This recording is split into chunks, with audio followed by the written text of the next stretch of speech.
ಅಯೋಧ್ಯೆಯಲ್ಲಿ ರಾಮ ಮಂದಿರ ಸಂಭ್ರಮ, ಗರ್ಭಗುಡಿಯಲ್ಲಿ ಪ್ರತಿಷ್ಠಾಪನೆಯಾಗಲಿದೆ ಕರ್ನಾಟಕದ ಬಾಲರಾಮ. ಕಾಂಗ್ರೆಸ್ ಬಿಜೆಪಿ ಮಧ್ಯೆ ರಾಮ ಮಂದಿರ ಪಾಲಿಟಿಕ್ಸ್. ಅಯೋಧ್ಯೆಯಲ್ಲಿರುವುದು ಬಿಜೆಪಿಯ ರಾಮ ಅಂದ್ರು Anjaneya. Hubballi Ayodhya case reopen, DCM ಡಿಕೆಶಿಗೆ ಮತ್ತೆ ಸಂಕಷ್ಟ. ಏರ್ ಗನ್, ಬಟನ್ ಚಾಕು ಹಿಡಿದು ವಿದ್ಯಾರ್ಥಿಗಳ ಮಧ್ಯೆ ಫೈಟ್. ಕನ್ನಡ ಧ್ವಜ ಸುಟ್ಟು ಕಿಡಿಗೇಡಿಗಳ ಪುಂಡಾಟ. ಇದರೊಂದಿಗೆ ಮತ್ತಷ್ಟು ಸುದ್ದಿಗಳನ್ನ ನೋಡೋಣ ಕರ್ನಾಟಕ ಟಾಪ್ 20ಯಲ್ಲಿ.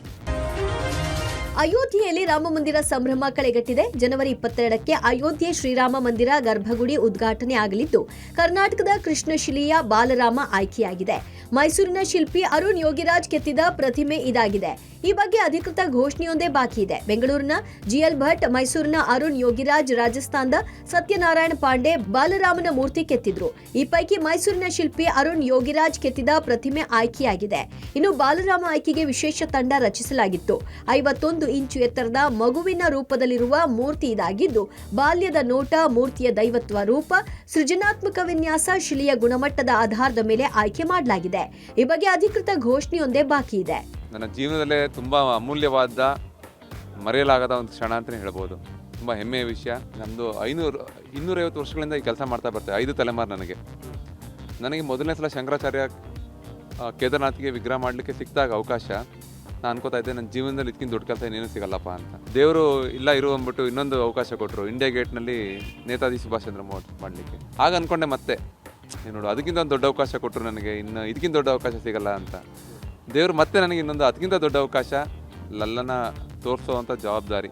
ಮೋಸ್ಟ್ಲಿ ನಮ್ಮ ಪೂರ್ವಜರ ಪುಣ್ಯ ಇರ್ಬೋದು, ನಮ್ಮ ತಂದೆ ತಾಯಿಂದರ ಪುಣ್ಯ ಇರ್ಬೋದು, ಮತ್ತು ನಮ್ಮ ಹಿರಿಯರು ಮಾಡಿದ ಒಂದು ಕಲಾ ಸೇವೆಗೆ ತಕ್ಕ ಫಲ ಅಂತ ಹೇಳ್ಬೋದು. ಅಯೋಧ್ಯೆ ರಾಮ ಮಂದಿರ ವಿಚಾರದಲ್ಲಿ ರಾಜಕೀಯ ಮುಂದುವರೆದಿದೆ. ಉದ್ಘಾಟನೆಗೆ ಕಾಂಗ್ರೆಸ್ಸಿಗರು ಹೋಗುವ ವಿಚಾರದಲ್ಲಿ ಗೊಂದಲ ಬಗೆಹರಿದಿಲ್ಲ. ಈ ಮಧ್ಯೆ ಮಾಜಿ ಸಚಿವ ಎಚ್ ಆಂಜನೇಯ ಅವರು ಒಂದು ಹೇಳಿಕೆಯನ್ನ ಕೊಟ್ಟಿದ್ದಾರೆ. ಅಯೋಧ್ಯೆಯಲ್ಲಿ ಇರೋದು ಬಿಜೆಪಿಯ ರಾಮ, ನಮ್ಮ ರಾಮ ಎಲ್ಲಾ ಕಡೆಗೂ ಇದ್ದಾನೆ, ನಾನು ಆಂಜನೇಯ. ಬಿಜೆಪಿಯವರನ್ನ ಕರೆಸಿಕೊಂಡು ಭಜನೆ ಮಾಡ್ತಾರೆ. ರಾಮ ಮಂದಿರ ಉದ್ಘಾಟನೆಗೆ ಕರೆಯದಿದ್ದೇ ಒಳ್ಳೆಯದಾಯಿತು. ಸ್ವತಃ ಸಿದ್ದರಾಮಯ್ಯ ಅವರೇ ರಾಮ, ಆ ರಾಮಗೇಕೆ ಹೋಗಿ ಪೂಜಿಸಬೇಕು? ಸಿದ್ದರಾಮಯ್ಯನ ಹುಂಡಿಯಲ್ಲಿ ರಾಮನ ದೇವಸ್ಥಾನ ಇದೆ, ಪೂಜಿಸುತ್ತಾರೆ ಅಂತ ಹೇಳಿದ್ದಾರೆ. ಕಾರ್ಯಕ್ರಮಕ್ಕೆ ಹೋಗಬೇಕೋ ಬೇಡವೋ ಇನ್ನೂ ನಿರ್ಧಾರವಾಗಿಲ್ಲ. ಹೈಕಮಾಂಡ್ ಸೂಚನೆಯಂತೆ ನಾವೆಲ್ಲ ನಡೆದುಕೊಳ್ತೇವೆ. ಬಿಜೆಪಿಯವರು ಮಾತ್ರ ಹಿಂದೂಗಳಲ್ಲ, ನಾವು ಹಿಂದೂಗಳೇ ಅಂತ ಗೃಹ ಸಚಿವ ಪರಮೇಶ್ವರ್ ಹೇಳಿಕೆ ಕೊಟ್ಟಿದ್ದಾರೆ. ಕಾಂಗ್ರೆಸ್ ಆರೋಪಕ್ಕೆ ಬಿಜೆಪಿ ತಿರುಗೇಟನ್ನ ಕೊಟ್ಟಿದೆ. ರಾಮ ಎಲ್ಲರಿಗೂ ಸೇರಿದವನು, ಬಿಜೆಪಿಯವರಿಗೆ ಮಾತ್ರ ಸೇರಿದ್ದಲ್ಲ ಅಂತ ಸದಾನಂದ ಗೌಡ ಕಾಲೆಳೆದಿದ್ದಾರೆ. ಒಳ್ಳೇದಾಯ್ತಲ್ಲ, ಅವರೇ ರಾಮ, ಸ್ವತಃ ಸಿದ್ದರಾಮಯ್ಯನೇ ರಾಮ. ಆ ರಾಮಗೆ ಹೋಗಿ ಯಾಕೆ ಪೂಜೆ ಮಾಡಬೇಕು? ಅವ್ರ ಊರಿನಲ್ಲೇ ರಾಮ ಮಂದಿರ ಇದೆ, ಅಲ್ಲಿ ಹೋಗಿ ಪೂಜೆ ಮಾಡ್ತಾರೆ. ಅವರು ಬಿಜೆಪಿ ರಾಮ, ಅದು ಬಿಜೆಪಿ ಅವ್ರನ್ನ ಇವ್ರನ್ನ ಕಲಿಸ್ಕೊಂಡು ಭಜನೆ ಮಾಡ್ತಾರೆ. ಮಾಡ್ಕೊಳ್ಳಿ, ನಮಗೇನಂತೆ ಗೊತ್ತಿಲ್ಲ. ನಮಗೆ ನಮ್ಮ ಹೈಕಮಾಂಡ್ನವ್ರು ಏನು ತೀರ್ಮಾನ ಮಾಡ್ತಾರೆ ಗೊತ್ತಿಲ್ಲ. ಅವರು ಏನು ನಮಗೆ ಸಂದೇಶ ಕೊಡ್ತಾರೆ ಅದ್ರ ಮೇಲೆ ಡಿಪೆಂಡ್ ಆಗುತ್ತೆ. ಅದು ಎಲ್ಲರದ್ದು ರಾಮ ಅಂತ ಹೇಳುವಂಥ ಭಾವನೆ, ಒಂದು ಸಣ್ಣ ಗುಂಪಿನ ರಾಮ ಅಂತ ಹೇಳುವಂಥದ್ದನ್ನು ಬಿಟ್ಟು ಇವತ್ತು ಇಡೀ ದೇಶದ ರಾಮ, ಇಡೀ ಜಗತ್ತಿನ ರಾಮ ಅಂತ ಹೇಳಿದಾರಲ್ಲ, ಆ ರಾಮ ಅಷ್ಟು ಬುದ್ಧಿ ಕೊಡಲಿ ಅವರಿಗೆ, ಅವ್ರಿಗೂ ಸ್ವಲ್ಪ ಒಳ್ಳೆ ಆಶೀರ್ವಾದ ಮಾಡಲಿ ಅಂತ ಹೇಳುವಂಥ ಶುಭ.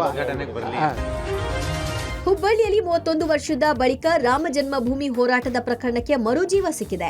ಇದೀಗ ರಾಮ ಜನ್ಮಭೂಮಿ ಹೋರಾಟಗಾರರಿಗೆ ಬಂಧನದ ಭೀತಿ ಶುರುವಾಗಿದೆ. 1992ರ ಡಿಸೆಂಬರ್ 5ರಂದು ಹುಬ್ಬಳ್ಳಿ ನಗರದಲ್ಲಿ ನಡೆದಿದ್ದ ಗಲಭೆ ಪ್ರಕರಣವನ್ನ ರಿಓಪನ್ ಮಾಡಲು ಹುಬ್ಬಳ್ಳಿ ಪೊಲೀಸರು ಮುಂದಾಗಿದ್ದಾರೆ. ಮಳಿಗೆಗೆ ಬೆಂಕಿ ಹಚ್ಚಿದ ಪ್ರಕರಣದಲ್ಲಿ 9 ಜನರ ವಿರುದ್ಧ ಹುಬ್ಬಳ್ಳಿಯ ಶಹರ ಠಾಣೆಯಲ್ಲಿ ಎಫ್ಐಆರ್ ದಾಖಲಾಗಿತ್ತು. 31 ವರ್ಷದ ಬಳಿಕ ಓರ್ವ ಆರೋಪಿಯನ್ನ ಪೊಲೀಸರು ಬಂಧಿಸಿದ್ರು. ಪ್ರಕರಣದ 3ನೇ ಆರೋಪಿ ಶ್ರೀಕಾಂತ್ ಪೂಜಾರಿಯನ್ನ ಕಳೆದ ಶುಕ್ರವಾರ ಬಂಧಿಸಿ ನ್ಯಾಯಾಂಗ ಬಂಧನಕ್ಕೆ ನೀಡಿದ್ರು. ಪ್ರಕರಣ ದಾಖಲಾದಾಗ ಆರೋಪಿಗಳು 30ರಿಂದ 35 ವರ್ಷದ ಒಳಗಿನವರಾಗಿದ್ರು.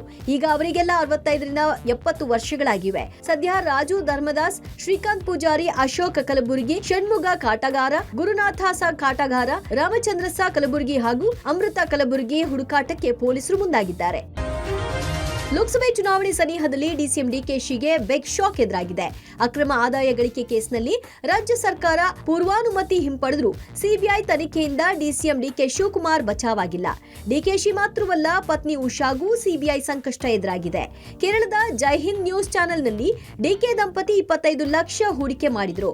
ಈ ಸಂಬಂಧ ಜೈ ಹಿಂದ್ ಸಂಸ್ಥೆಯ ಮುಖ್ಯಸ್ಥ ಬಿಎಸ್ ಶಿಜುಗೆ ಬೆಂಗಳೂರು ಸಿಬಿಐ ನೋಟಿಸ್ ನೀಡಿದ್ದು, ಅಗತ್ಯ ದಾಖಲೆ ಸಮೇತ ಜನವರಿ 11ರಂದು ವಿಚಾರಣೆಗೆ ಹಾಜರಾಗುವಂತೆ ಈಗಾಗಲೇ ಸೂಚಿಸಿದೆ. ಈ ಬಗ್ಗೆ ಪ್ರತಿಕ್ರಿಯಿಸಿರುವ ಡಿಸಿಎಂ ಡಿಕೆ ಶಿವಕುಮಾರ್, ನನಗೆ ನೋಟಿಸ್ ಬಂದಿಲ್ಲ, ನನ್ನ ಸಂಸ್ಥೆಗೆ ಬಂದಿದೆ ಅಂತ ಸ್ಪಷ್ಟಪಡಿಸಿದ್ದಾರೆ.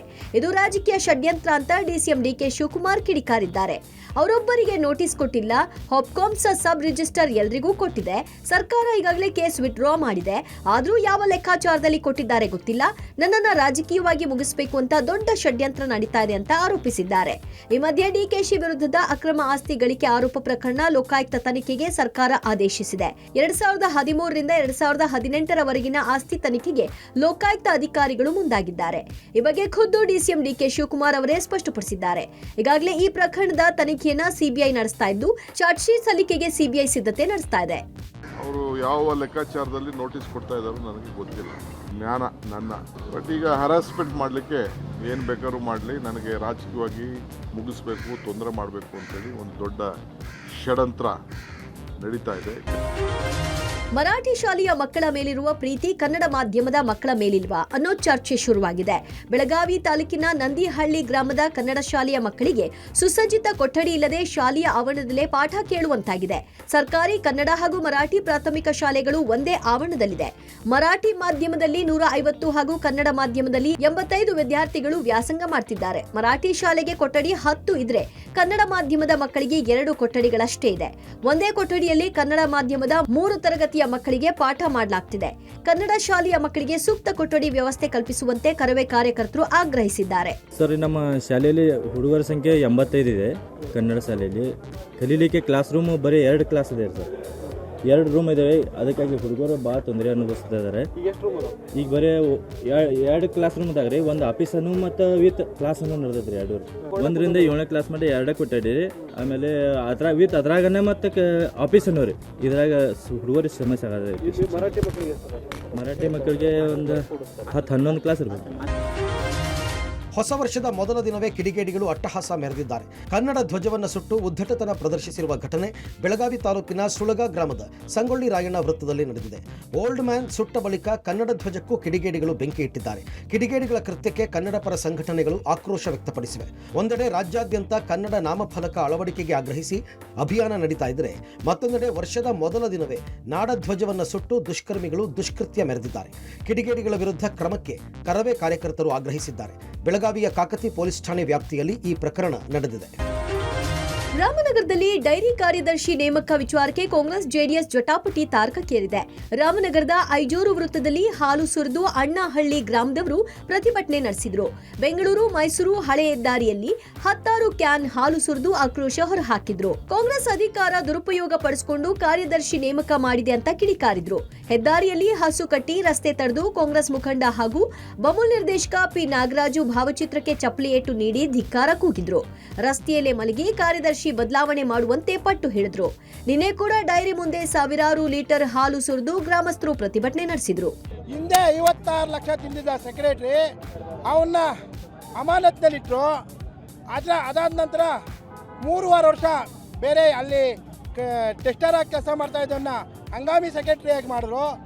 ಅವನು 3.5 ವರ್ಷದಲ್ಲಿ 21 ಲಕ್ಷ ಬ್ಯಾಂಕಲ್ಲಿ ಡಿಪಾಸಿಟ್ ಇಕ್ಕಿದ್ದಾನೆ. ಮತ್ತೆ 24 ಲಕ್ಷ ರೈತರಿಗೆ ಬೋನಸ್ ರೂಪದಲ್ಲಿ ಹಣ ಕೊಟ್ಟಿದ್ದಾನೆ. ಪೇಮೆಂಟ್ ಕೊಡೋಕ್ಕೂ ಮತ್ತೆ 10 ಲಕ್ಷ ದುಡ್ಡಿದೆ ಡೈರಿಲಿ. ಹಂಗಾಮಿ ಸೆಕ್ರೆಟರಿಯಾಗಿ ಮುಂದುವರ್ಕೊಂಡು ಹೋಗ್ತಾ ಇದ್ದ. ಮತ್ತೆ ಇವರು AR ಅವರು ನಿತ್ಯಾನಂದ ಬಿನ್ ನಾಗರಾಜ್ ಅವ್ರಿಗೆ ಅಲ್ಲಿ ಸೆಕ್ರೆಟರಿ ಪೋಸ್ಟ್ ಖಾಲಿ ಇದೆ ಅಂತ ಕೊಟ್ಟಿದ್ದಾರೆ. ನಮ್ಮ ಉದ್ದೇಶ ಏನಂದರೆ ಎಲೆಕ್ಷನ್ ಬಾಡಿ ಮಾಡಿ ಯಾರು ಸೆಕ್ರೆಟರಿ ತಗೊಳ್ಳಿ, ಫಸ್ಟ್ ಎಲೆಕ್ಷನ್ ಬಾಡಿ ಬರಲಿ. ಎಲೆಕ್ಷನ್ ಬಾಡಿ ಇಲ್ಲದೆ ಏಕಾಏಕಿ ತಗೊಂಡಿದ್ದಾರೆ ನಿತ್ಯಾನಂದ ಬಿನ್ ನಾಗರಾಜನ. ಹೊಸ ವರ್ಷದಂದೇ 2 ಪ್ರತ್ಯೇಕ ಪ್ರಕರಣಗಳಲ್ಲಿ ಇಬ್ಬರ ಕೊಲೆಯಾಗಿದೆ. ಬೆಂಗಳೂರಿನ ಹನುಮಂತ ನಗರದಲ್ಲಿ ಮಾರಕಾಸ್ತ್ರಗಳಿಂದ ಕೊಚ್ಚಿ ಯುವಕನ ಬರ್ಬರ ಹತ್ಯೆ ಮಾಡಲಾಗಿದೆ. 21 ವರ್ಷದ ವಿಜಯ್ ಕೊಲೆಯಾದ ಯುವಕ. ತಡರಾತ್ರಿ 1 ಗಂಟೆ ಸುಮಾರಿಗೆ ಘಟನೆ ನಡೆದಿದ್ದು, ಕುಡಿದ ಮತ್ತಿನಲ್ಲಿ ಹತ್ಯೆ ಮಾಡಿರುವ ಶಂಕೆ ವ್ಯಕ್ತವಾಗಿದೆ. ಇನ್ನು ಹನುಮಂತ ನಗರ ಪೊಲೀಸ್ ಠಾಣೆಯಲ್ಲಿ ಪ್ರಕರಣ ದಾಖಲಾಗಿದೆ. ಅತ್ತ ಬಳ್ಳಾರಿಯಲ್ಲಿ ಹೊಸ ವರ್ಷಕ್ಕೆ ಕೇಕ್ ತರಲು ಹೋಗಿದ್ದಂತಹ ಸಂದರ್ಭದಲ್ಲಿ ಮರ್ಡರ್ ಆಗಿದ್ದಾನೆ. ಬಳ್ಳಾರಿ ನಗರದ ವಡ್ಡರ ಬಂಡಿಯಲ್ಲಿ ಘಟನೆ ಸಂಭವಿಸಿದ್ದು, ಕೇಕ್ ತರಲು ಹೋಗಿದ್ದ ವೇಳೆ ಯುವಕನ ನಡುವೆ ಗಲಾಟೆ ಆಗಿದೆ. ಗಲಾಟೆ ವಿಕೋಪಕ್ಕೆ ತಿರುಗಿ ಸೈದುಲ್ಲಾ ಎಂಬಾತನ ಕೊಲೆ ಮಾಡಲಾಗಿದೆ. ಮತ್ತೋರ್ವ ಯುವಕನಿಗೆ ಗಾಯಗಳಾಗಿದೆ. ಪ್ರಕರಣ ಸಂಬಂಧ ಆರೋಪಿ ರಾಜೇಶ್ ಎಂಬಾತನನ್ನ ಪೊಲೀಸರು ಬಂಧಿಸಿದ್ದಾರೆ. ಆ ಬೇಕರಿ ಎದುರುಗಡೆ ಗಲಾಟೆ ಆಯಿತು. ಸೈಯದ್ ವಲಿ ವ್ಯಕ್ತಿ ಮರ್ಡರ್ ಆಯಿತು ಮತ್ತು ಇನ್ನೊಬ್ಬ ರಜಾಕ್ ವಲಿ ಅಂತ ಅವರ ಬ್ರದರ್ ಅವ್ರಿಗೆ ಕೂಡ ಸ್ಟ್ಯಾಬಿಂಗ್ ಆಯಿತು. ಬಟ್ ಅವರು ಔಟ್ ಆಫ್ ಡೇಂಜರ್ ಇದ್ದಾರೆ. ಲೊಕೇಶನ್ ಅವನು ಬೈಕ್ನಿಂದ ಒಂದು ಚಾಕ್ ತೆಗೆದುಕೊಂಡು ಬಂದು ಈ ಸೈಯದ್ ವಲಿ ಮೇಲೆ ಮತ್ತು ರಜಾಕ್ ವಲಿ ಮೇಲೆ ಅಟ್ಯಾಕ್ ಮಾಡಿದ್ರು. ಸೊ ಈ ಅಟ್ಯಾಕ್ನಲ್ಲಿ ಅನ್ಫಾರ್ಚುನೇಟ್ಲಿ ಸೈಯದ್ ವಲಿ ಅವರು ಡೆತ್ ಆಗಿದ್ರು. ಇದರಲ್ಲಿ ಇಬ್ಬರು ಆರೋಪಿಗಳನ್ನು ನಾವು ಆಲ್ರೆಡಿ ಅರೆಸ್ಟ್ ಮಾಡಿದ್ವಿ. ರಾಜೇಶ್ ಅಲ್ಲೇ ಇನ್ಸಿಡೆಂಟ್ ಸ್ಪಾಟ್ನಲ್ಲಿ ಸಿಕ್ಕಿದ್ದಾನೆ. ಆಮೇಲೆ ಮುಖೇಶ್ ಕೂಡ ನಾವು ಅನಂತಪುರ ಕಡೆ ಹೋಗಿ ಅರೆಸ್ಟ್ ಮಾಡಿದ್ವಿ.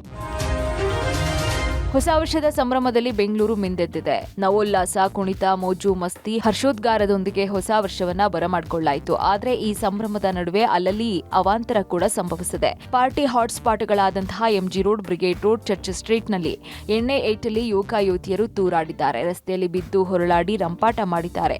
ಪೊಲೀಸರಂತೂ ಹರಸಾಹಸ ಪಟ್ಟಿದ್ದಾರೆ. ಅತ್ತ ಯುವಕರ ಗುಂಪೊಂದು ನಶೆಯಲ್ಲಿ ತೇಲಾಡ್ತಾ ಸಾರ್ವಜನಿಕರಿಗೆ ಕಿರಿಕಿರಿ ಉಂಟು ಮಾಡಿದ್ರು. ಇನ್ನು ಮ್ಯೂಸಿಯಂ ರಸ್ತೆಯಲ್ಲಿ ಕಾರಿನ ವಿಂಡೋಗಳ ಮೇಲೆ ಕೂತು ಕೈಯಲ್ಲಿ ಎಣ್ಣೆ ಬಾಟ್ಲು ಹಿಡ್ಕೊಂಡು ಕುಣಿಯುತ್ತಾ ಹುಚ್ಚಾಟವನ್ನ ಮೆರೆದಿದ್ದಾರೆ. ಬ್ರಿಗೇಡ್ ರೋಡ್ನಲ್ಲಿ ಪಾರ್ಟಿಗೆ ಬಂದ ಯುವತಿಯರು ಕಣ್ಣೀರು ಹಾಕಿ ವಾಪಸ್ ಹೋಗುವಂತಾಯಿತು. ಇನ್ನು ಪಾರ್ಟಿ ಭರಾಟೆ ಮಧ್ಯೆ ಲೈಂಗಿಕ ದೌರ್ಜನ್ಯ ಆರೋಪ ಕೂಡ ಕೇಳಿಬಂದಿದೆ. ಯಾಕಾದ್ರೂ ಬಂದ್ವು ಅಂತ ಕಣ್ಣೀರು ಹಾಕೊಂಡು ಪಾರ್ಟಿಗೆ ಬಂದಂತಹ ಯುವತಿಯರು ವಾಪಸ್ ಹಾಕಿದ್ದಾರೆ. ಇನ್ನು ಚರ್ಚ್ ಸ್ಟ್ರೀಟ್ನಲ್ಲಿ ಪಾರ್ಟಿ ಗುಂಗಲಿ ಬಾಲ ಬಿಚ್ಚಿದ್ದ ಕಾಮುಕರಿಗೆ ಧರ್ಮದೇಟು ಬಿದ್ದಿದೆ.